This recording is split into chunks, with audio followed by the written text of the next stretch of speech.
say, yeah, I want to be president of the USA, United Sexual Abusers, or United Sexual Assailants. That's that USA.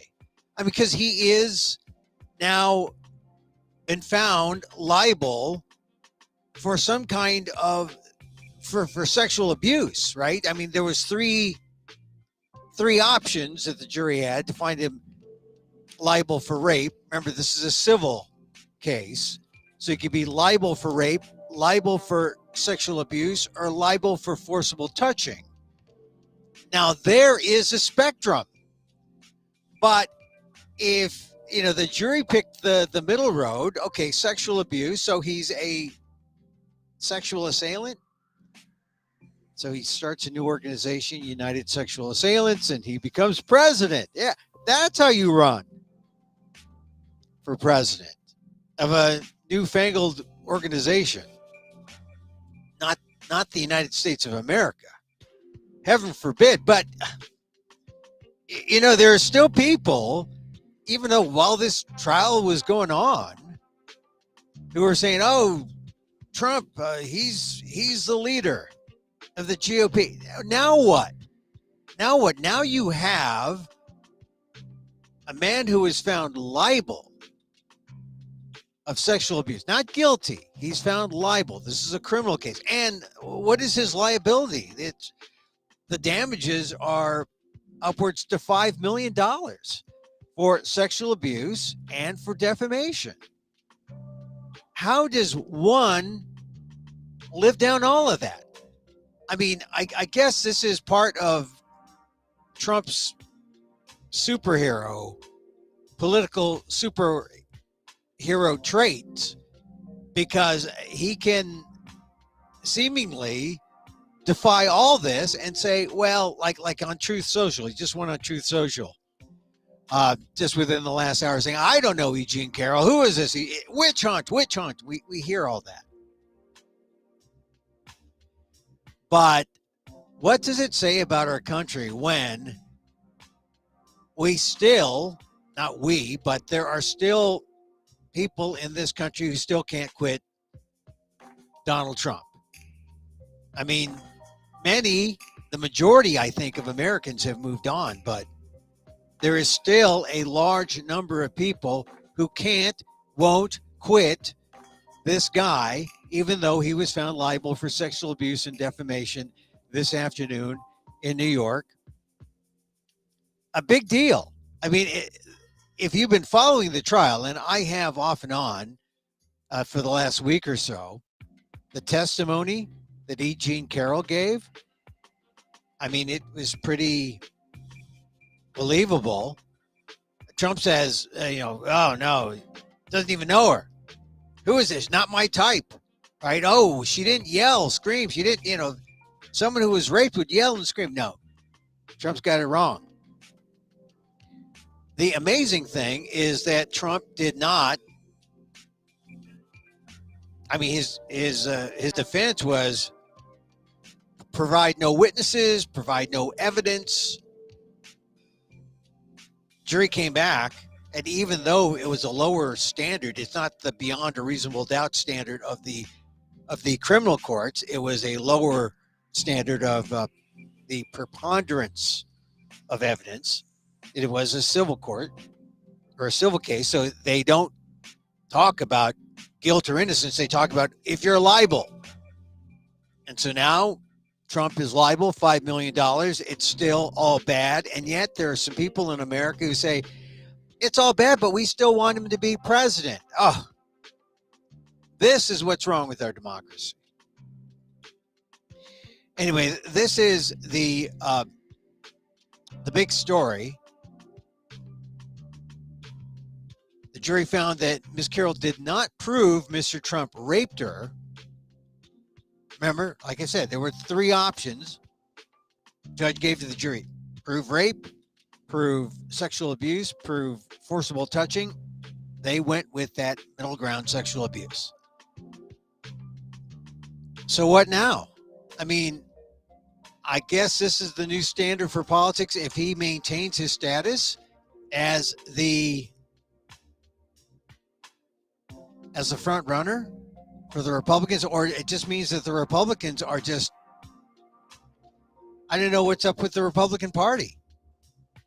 Can anyone take the Republican Party seriously if someone with the kind of legal resume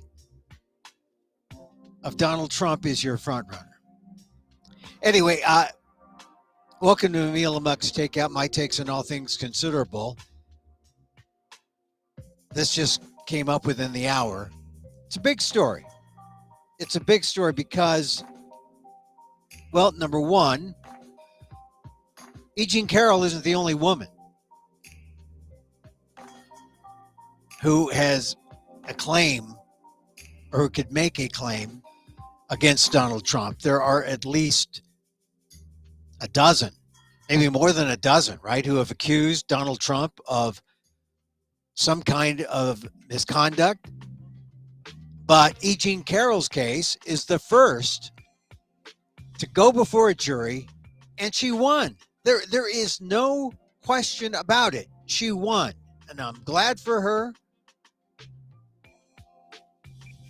And yet it sickens me that it won't have the kind of impact that we hope it will. That there will still be some diehards hanging on there thinking that, Donald Trump, yeah, we still believe him.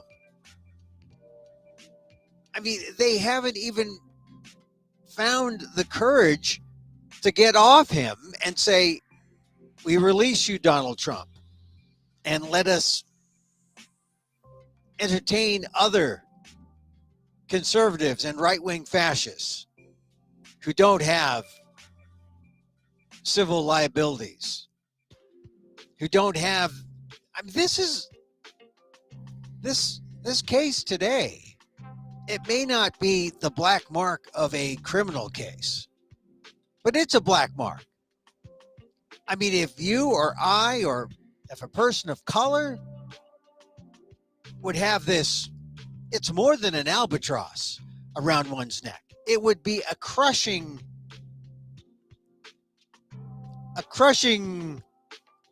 what is it? Thing, this entity, a shroud over, it would destroy lesser people, meaning non-white people. But I guess this is the ultimate in white privilege, that someone with that kind of fame, and we know he's not the richest man in the world, not by a long shot, but someone with a certain amount of wealth could overcome the kind of negative that a case where you're found liable for sexual abuse and defamation and you could still run for president. Once again, Donald Trump pushing the standard for what is white privilege in America. He gets away with this, and oh my goodness, that's the crime. That's the crime. Because you know what'll happen. I mean, in civil cases where it's all about the money, it's still a legal proceeding, so there will be an appeal. Why? Well, because that's the right of the defendant. So there will be an appeal, and they'll try to pick at all the different procedural things that were in the trial. What was admissible, what wasn't, what was said, what wasn't. They'll try to get the E. Jean Carroll side on any number of what you might call nitpicking kind of things that would try to negate, what the jury found. So, there's that, the appeal. And then once there's an appeal and once there's a judgment on that, then say, okay, maybe the original holds. Trump found liable. $5 million is what the award is to E. Jean Carroll. Now she's got to collect on it. And of course, Donald Trump lives in Florida, where, in America, the two states that are the most friendly to people like Donald Trump, who is running away from some kind of civil liability, some kind of award. Florida, Nevada. Remember Donald Trump famously saying how, hey, look, I use the bankruptcy laws. So there'll be some kind of legal proceeding that will allow him to run and not hide, because, an egotist like Trump, you can't hide, but he'll run and yell and scream and tweet and be on social media and have his voice heard, but he'll avoid and dodge what is due E. Jean Carroll. And as they say, good luck collecting the $5 million or any part of the $5 million from Donald Trump. Even people who have not gone to court but have just worked for Donald Trump have a hard time collecting money from Donald Trump, just the money that's due them for their services. So I just think this is one of those things that just hangs around. It doesn't go away. And in fact, there should just be a separate, an E. Jean Carroll kind of lane. Just check. Has Donald Trump paid anything to E. Jean Carroll? No. Just check it every day to see if Donald Trump ever does the right thing, and the answer will be no. And that should be a barometer of how the public should feel about a person like Donald Trump.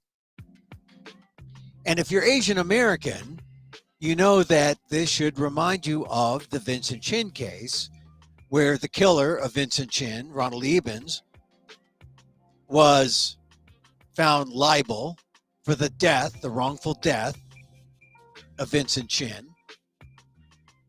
The estate of Vincent Chin, Lily Chin, Vincent's mom, was awarded a large sum of money that has grown because it just hasn't been paid, because Ronald Ebens has used the bankruptcy laws and all the laws favorable in the state that he's in Nevada, is all the laws to protect him from giving the Vincent Chin case a dime. So this is one of the things about the civil procedure, about the civil side of the law, that it's all about the money. You win a judgment. Collecting it is another matter, but you've won, and that has to be it, because you may never see a dime. You may never collect a dime. But isn't it interesting that one of the things that Trump could do to shield himself is, I guess, right, he'll use bankruptcy laws, he'll use all the laws in Florida that are available to him to try to shield whatever treasure he has from being tapped by E. Jean Carroll. But she has good lawyers too, as people have pointed out. So we shall see. We shall see. It's fascinating, because this may be as good as it gets, right? I mean, the victory for E. Jean Carroll, because she may not see money, but who knows? That what Trump does could be kind of interesting. He's always said, "Oh, bankruptcy, I just use the laws." Of course, if she was on the other foot, and he would say, "Hey, I'm the rich guy. Look, that guy went bankrupt." It's sort of the same way that he dissed McCain, saying, "Oh, I like my political prisoners who don't get captured. I like my war veterans who don't get captured." So that's just Trump rhetoric. And though I don't see how He moves forward. How do you move forward in a campaign? You've just lost this case, this civil case. You've just been indicted in that big case in New York. You have another case coming up in Florida, or excuse me, let's not forget Georgia and, the voter fraud case. And then you have the cases that Jack Smith is working up in both Florida with the documents and then also January 6th. But mostly the documents. That's kind of open and shut. That was really considered the low-hanging fruit. I mean, you've got all these different avenues that say, why is this man running for president? Really, why is Donald Trump running for president? Except that now, maybe, now that he has won and lost, the presidency, and now he wants it again, now he can fulfill the real goal of running for presidency for him, which is the perpetual fame machine of the presidency and running for president. I mean, that's all he ever wanted, right? I mean, the fact that he won was a surprise to him. And so now, when he has no shot at winning, he just lays back and says, yeah, this is all I ever wanted from the presidency. I never really wanted the job. I just wanted to be president. I mean, I just wanted to run for president. Wanted people to say my name. Wanted to collect money on the grift. To fund my campaign, to fund my fame. And now here he is. He's a sexual abuser, right? I mean, you can't really call him a criminal because it's not a criminal court. It's a civil court. So he is a sexual assailant, a man who was found liable for sexual abuse. So that would be a sexual assailant, right? And so he could start, as I said, he could start his own organization, the United Sexual Assailants, USA. He could be president of the USA.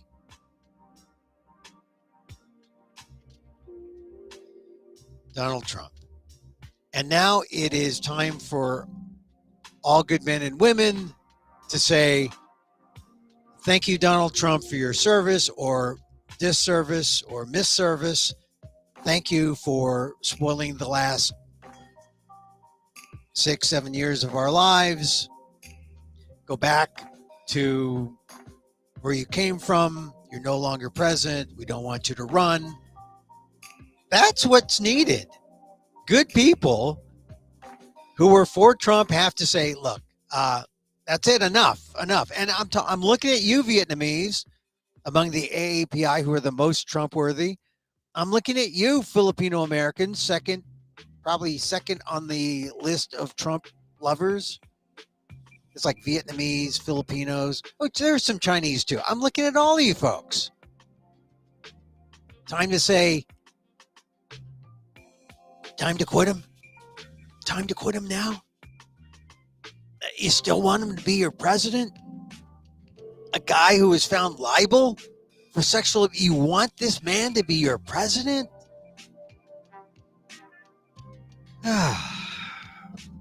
That really is. I think that's got to take the cake, right? So I talk more about Allen, Texas in my columns on theinquirer.net and also on ALDEF, the Asian American Legal Defense and Education Fund. I mean, it's hard. This guy, Mauricio Garcia, said to be Hispanic, claimed to be Hispanic, but also claimed to be an incel, claimed to not like women. He's a typical incel, right? 30 years old, living with his parents, into guns, neo-Nazi, apparently. There were writings that showed that he espoused those kind of views. I mean, how are you a Latinx or Hispanic American, and how do you have these views? I guess it's independent of race, right? But he was a white supremacist. It's kind of confusing when you look at the census. There are whites and then there are non-Hispanic whites, and then there are, because the Hispanics are called whites. I mean, that's how confusing we look at race in America. But so it shouldn't be a surprise. Yeah, you could be Hispanic like Mauricio Garcia and still be a white supremacist. It wouldn't seem to make sense, but it actually does. So he's gone, he's perished, and the numbers are still the 8 dead, including the Indian engineer, including the Korean American family, mother, father, 3-year-old, and a 5-6-year-old son battling for his life in the hospital. It's just one of those things that makes you want to scream, you know. And I talked about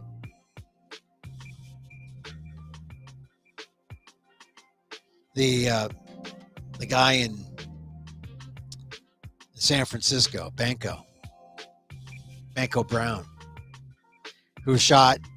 And you know, that whole experience last week where the trans activists got up in front of the San Francisco Board of Supervisors and screamed for a minute. I wish that I had the guts to do that 9 years ago. 9 years ago today, on a Tuesday, when the Board of Supervisors met, after my cousin, Stephen Guillermo, was gunned down first weekend in May. I said, I'm going to be calm and I'm going to go in front of the Board of Supervisors and I'm going to talk about my cousin Stephen and why the man who turned himself in as the killer of my cousin Stephen should be held and charged for murder.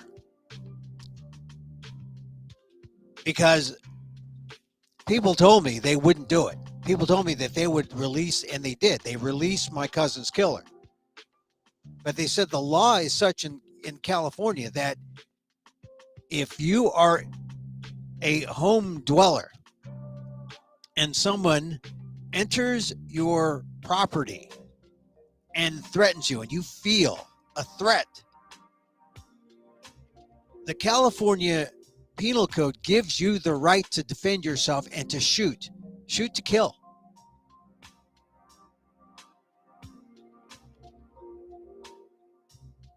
I thought 9 years ago, 2014, that surely in San Francisco, they would see that was an unreasonable response toward my cousin, Stephen Guillermo. Surely they would see that. And someone would challenge the law. And they would hold the killer. They would charge the killer, and they would make it a test case. But they didn't. They let him go. So here's Banco Brown, who was a trans activist who was shot and killed April 27th outside of Walgreens in San Francisco by a security guard. Same thing. The San Francisco DA would not prosecute, charge the security guard. And now I think in 2023, there is some courage among leaders to come forward and say, hey, wait a minute, maybe there's something wrong with this law. I think it began with the scream at the supervisors meeting last week.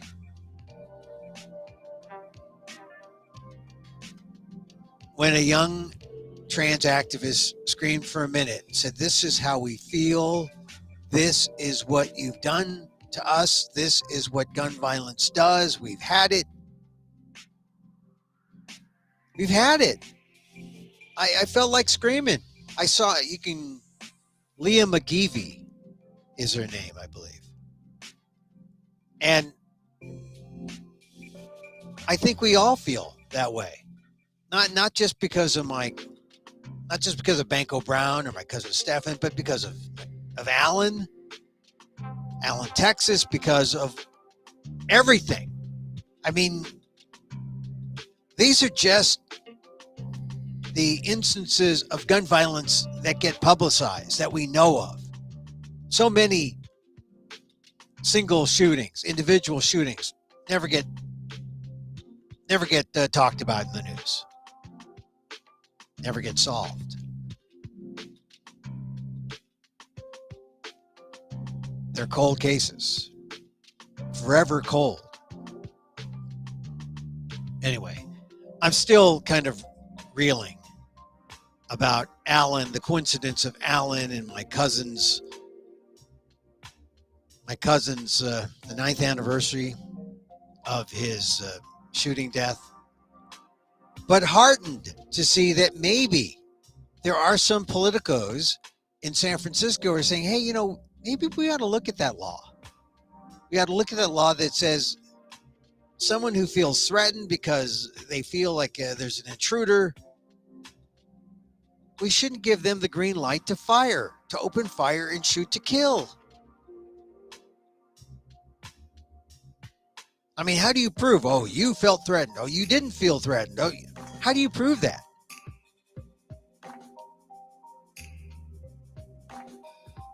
I mean, especially when it's a mistake, right? I mean, if someone shoots an intruder and in fact they were an intruder with nothing but nefarious thoughts in their minds, yeah, that's bad. And yeah, the law works then. But what if it was an innocent person? What if it's the wrong person? That is something that hardliners never look at. They never look at that. They never do. All right, I was going to talk about reparations, but California, they're big. They got this panel that's saying, yeah, we want an $800 billion reparations package.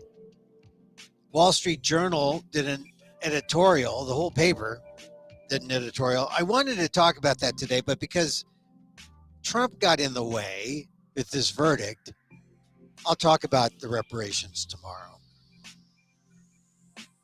As well as I'll talk also about something I'm preparing for the PETA podcast, which is, should animals as pets, should we ban pet ownership? Had a cough button there, see? Should we ban pet owner? I want to talk about that tomorrow. I mean, if you got, not mine, I got a service dog. Well, service dog, yeah, really? See, I mean, we look to dogs for emotional support, dogs and cats. Is it fair? Is it fair to the cat? Is it fair to the dog? We'll get into that tomorrow. That's the PETA podcast I'm working on. All right. In our closing moments, I want to say how much I'm disappointed that the Golden State Warriors lost last night. You could still come away from that game saying, boy, what a kind of classic game between two aging teams, where it really was the team with the youngest and most energetic players in the end would prevail. And the Lakers had this guy, Walker the fourth is his name. He scores 15 points in the fourth quarter, and boom, Lakers win by 3. Meanwhile, where were the Warrior young players, the young stud Jordan Poole? 0 points, I think he had. 0. I mean, Moody, I've always loved Moody. I've always loved Moses Moody. He was there. He was okay. But he wasn't the guy. Jonathan Kuminga didn't even get on the floor. Gary Payton II really was, after Stephen Curry, the best player out there, or along with Stephen Curry. They were the best two players to the Warriors. I mean, Draymond Green, a couple of blunders. Klay Thompson, a couple of bad shots at critical times. And I said to my daughter who was watching, I said, Curry's got to put them on their backs. He's got to, and he did it pretty much, except he was having a cold shooting night. Doing it with his passing, his defense, and then, he's no spring chicken. He's 35. LeBron's 38. And I'm coming to the conclusion that if you're a Warrior fan, diehard Warrior fan, I mean, I've been a Warrior fan since the 60s. They never won. And then they won in 75, went crazy. And then they never won. And then they won again in like 2015. It was great. But I think it's time we understand that no matter what happens, if the Warriors win the next 3 games, they might win the next 3 games. But really, if whatever happens, the dynasty, the idea that championship DNA, we should just drop that. It'll make breaking this team up less emotional, make it easier. Because, look, the Giants traded away Willie Mays. I mean, it happens. So I don't know what's going to happen precisely, but they can't keep the team intact, and there's going to need to be some trades made because they need someone who is taller than me. I mean, I'm not that tall. I think that's the point. The Warriors need tall people, and they got to trade some parts while they can. I think Jordan Poole, who I used to like a little bit, I'm ready to see him go. Draymond, I've always been ready to see him go, but I don't think they'll get anything for Draymond. I think Klay Thompson, unfortunately, is going to have to go. I love Klay. When I covered the Warriors, he was one of the few people who talked to me. And all he said was, I don't want to talk now. That's what he'd say. I said, Klay, I don't want to talk now. Okay. Curry was always busy. But I'd hate to see Klay Thompson go, but I think maybe there's a way to keep him. And they can just get rid of Kuminga and Poole. They need some established talent. Tall ones. Because there are some young players who are killing it, as they say. And you think it was tough to get by the Sacramento Kings this year? It'll be tougher next year. And the Lakers, well, the Lakers weren't even the best.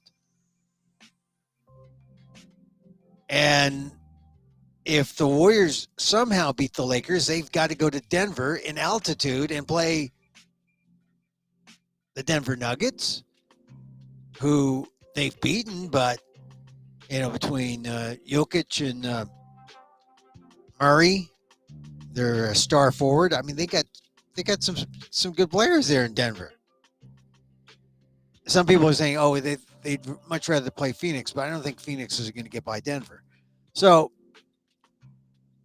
uphill battle for the Warriors to get by the Lakers and then the Denver Phoenix winner. And then they get in the championship. And can they beat the 76? They've played the 76ers tough, but it's a long series. I mean, a long series of series. Will they have enough gas? I'm hoping. I love the Warriors. I want to see them win. Can they? I know I was just crushed last night, but I think last night was the beginning where I said to myself, okay, let's be realistic. This dynasty is probably going to end soon. So that realistic air crept in. No longer starry-eyed dreamer NBA championship. And if they did win, I mean, they don't say, "Hey, Emil, come along for the ride." I no. So you stop being sentimental. You start being honest. Say, yeah, Warriors. Okay, get back to real life. I mean, that's it. I mean, sports is an escape, right? Sports is a distraction, and they're helpful sometimes, but sometimes you could just live off things like today. It was Donald Trump as sexual liable for sexual abuse. You can live off that for a while. Yeah. Yeah, Donald Trump, they got him. Let's see him slip away, though. That's what I. Oh, I was going to talk about the Asian American survey, too. And I'm not going to have time for that because I'm trying not to keep these things long. So, but I'll mention one thing. The Pew Research Center, they asked, while this is one thing they found from their diverse cultures and shared experience. What is this? This is from the Numbers, Facts, and Trends Shaping Your World. The headline, while half of Asian adults in the U.S. identify most often by their ethnicity, many other labels are also used to express Asian identity in the U.S. And this is important because, we've gone through this whole thing about, well, what do we call ourselves? And we have this, Asian American, Native Hawaiian, Pacific Islander Heritage Month, right? A long stretch of letters that doesn't seem to make sense, but it does describe, in general, the umbrella that we all fall under. And yet no one says, hey, Anipi, him, or Anipi, how are you? No. They barely say AAPI. AAPI, Asian American Pacific Islander. But that wasn't inclusive enough without including the Native Hawaiians.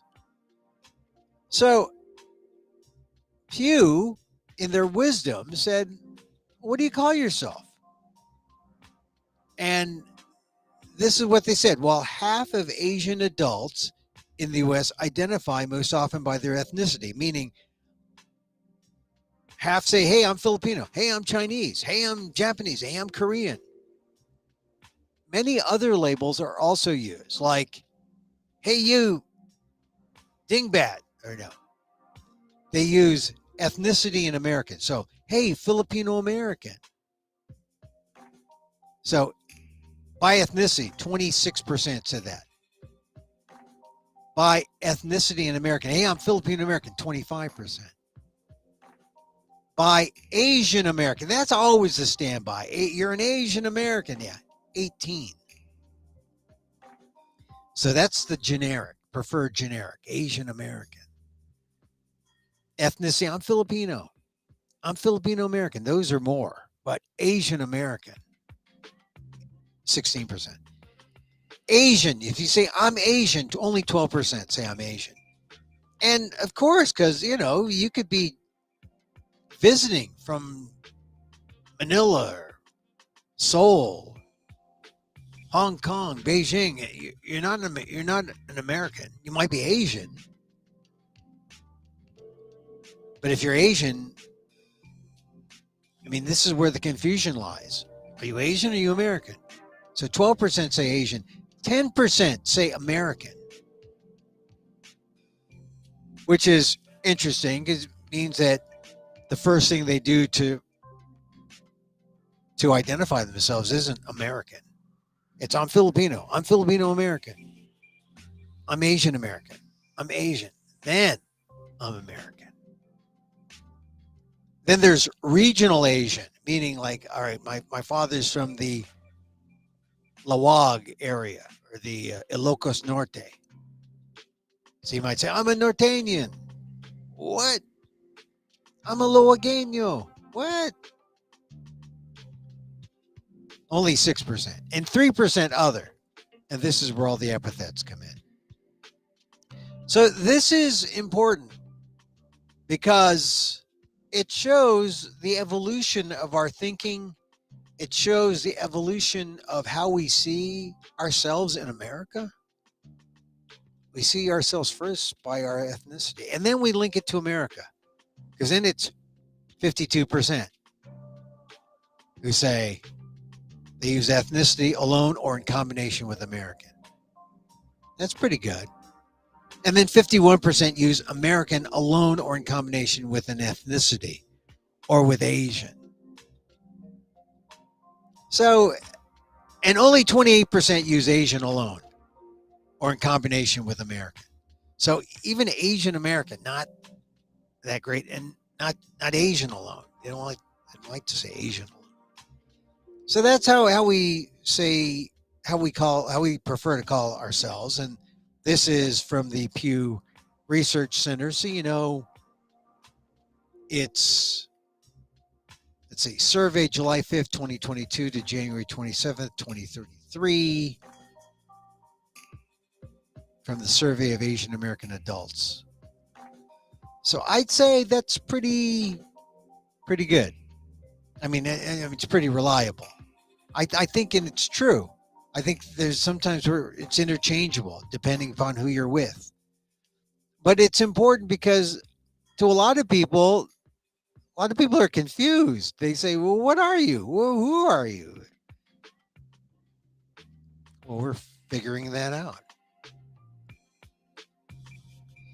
All right, more Asian American tidbits tomorrow. Also, I'll talk about reparations. It's a tough call, reparations. And I think it's just the beginning of debate. It's not the end. Just the beginning of debate. It's just that, you know, there's been a call for reparations for so long. I first heard John Conyers, the late legislator, talk about it, and everyone wanted to talk about it after the Japanese Americans won, you know, payments for redress. This is political will. But reparations is going to be a lot of money. I'll get into that tomorrow. How much money? I'll get into that tomorrow.